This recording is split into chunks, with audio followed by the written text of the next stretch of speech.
I have performed with Martin about a year and a half ago to 2 years in this very church, and he was thinking about creating this piece of work and came to me and said would I be interested in being involved in being soprano soloist. So obviously I was thrilled and yeah, absolutely jumped at the chance.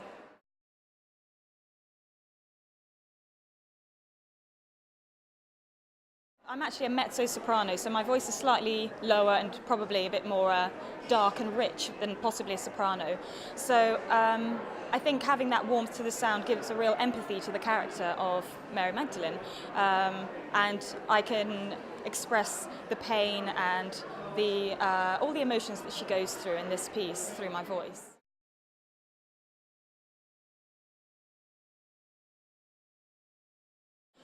Well, it's extremely important because it brings it to a new audience, a fresh take with, a modern outlook on this story that is timeless. I only did a St. John's Passion by Bach a week ago, and it struck me as how relevant it is and how important it is that Martin is able to put this into talk that we understand as a modern audience.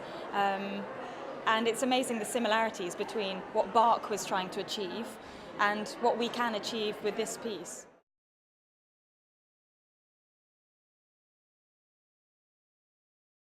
It's so lovely for me because there are a couple of teachers from my past when I was a tiny, 5-year-old girl, Miss Bedford and Mrs. Laver, and they're singing in the chorus. And to think that the people who influenced me the most as a child in my musical education are here and sharing this experience, it's wonderful. It again makes it feel like I'm coming back full circle, which is quite fun because the whole idea of Omega and Alpha is cyclical, so everything sort of ties in. It's really good.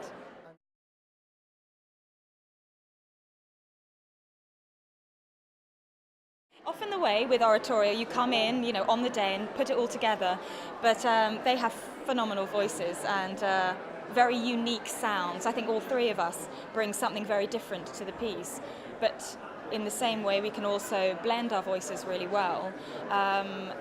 So yeah, it's really fun to work with those two for the first time. They're wonderful people and excellent musicians.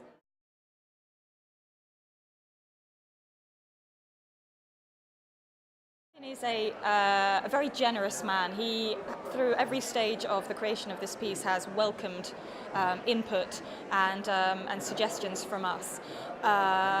He's a very talented composer, as you'll hear, and he's brought to life this piece of music that, for a lot of people may feel a little bit difficult to digest.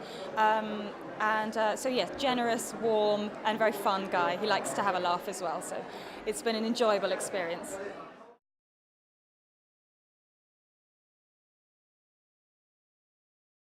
Be exciting because they won't know what to expect. It's not like you can go and find it on YouTube. This piece doesn't exist to everyone else yet. So to have their visceral reaction the first time that they've really appreciated this piece is something very unique. Don't find that very often. So hopefully they'll enjoy it. We'll see.